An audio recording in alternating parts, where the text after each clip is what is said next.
Golf Central Update, brought to you by TaylorMade.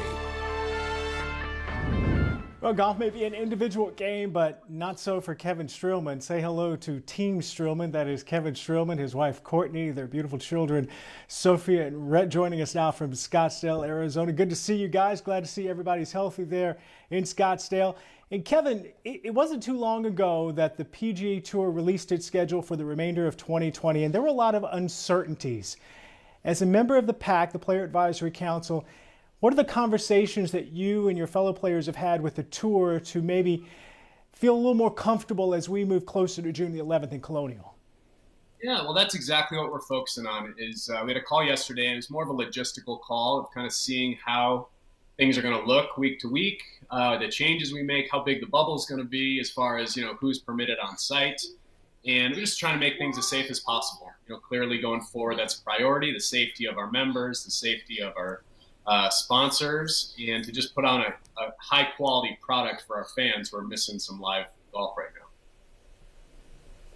How would you describe the enthusiasm of the players that you have talked to around Scottsdale, maybe on that Player Advisory Council, in regards to coming back in June?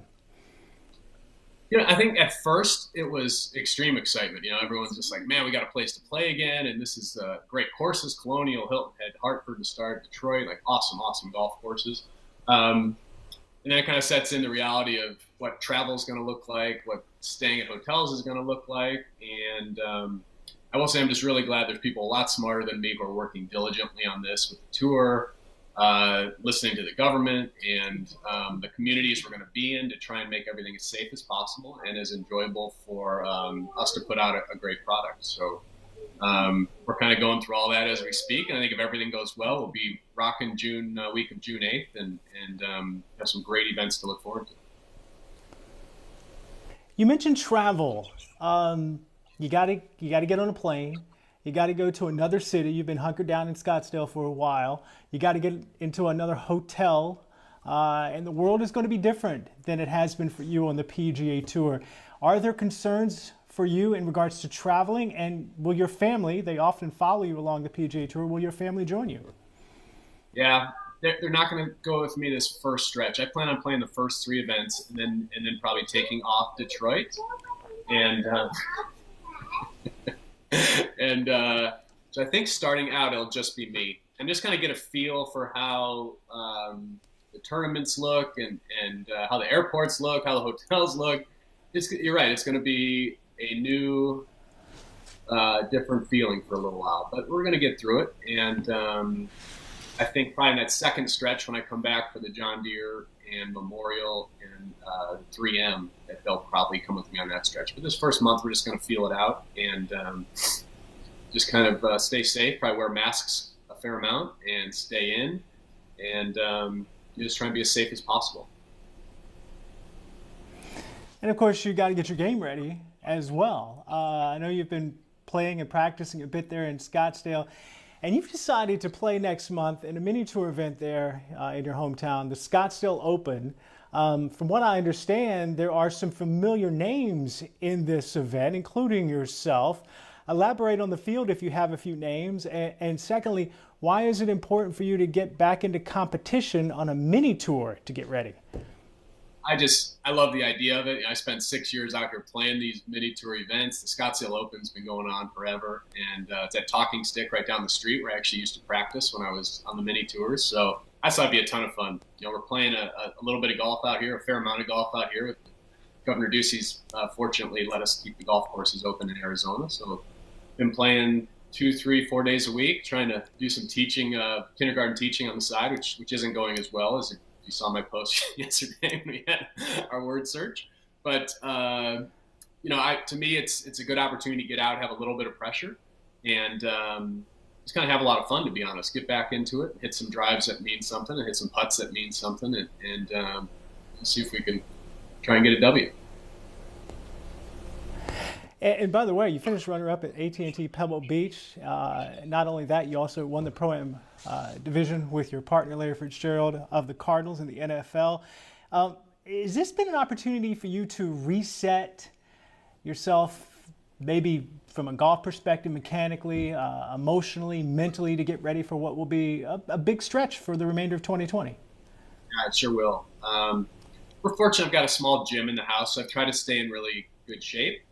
Like I said, golf's been open, so I've been able to practice a fair amount. I've spent a lot of time on my short game and putting.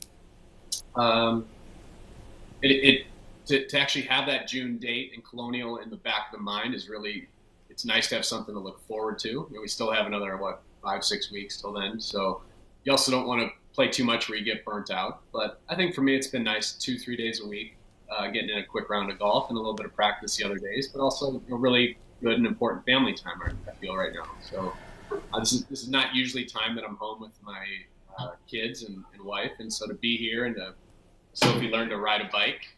She learned to tie her shoes, all that special stuff that I've missed in the past has been great. So that and some haircuts. We did some haircuts last week too. Yeah, but hey, let me stop you right there. It's funny you mentioned that because you posted this wonderful moment on social media involving a haircut, you and your wife Courtney getting after it on Rhett's hair. We're going to show you this. Hang on. Dad? Why are you sad, honey? Grow back, baby.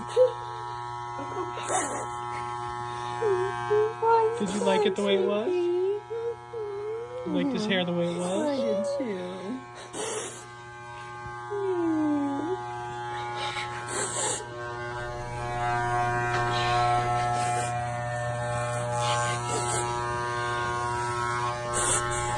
It's okay, man. You'll grow back. All right, so Kevin, what is going on there with the Streelman family? I just thought it kind of be fun to do a buzz cut Monday, quarantine cuts, and it didn't go as well as I thought. Mama has not been happy about Matt losing his baby locks, and I turned around and hear this sniffling, and poor Sophie was scared that it was never going to grow back. So we had to talk about how his hair is going to grow back. It's going to look good again. Mama's slowly getting over this, but she didn't care about my hair, obviously. But hey. There you go. Look at that. Hey, Courtney, you did a great job. I'd buy you a ticket out to Orlando to take care of this if you don't mind, but maybe another time down the road. Too traumatic.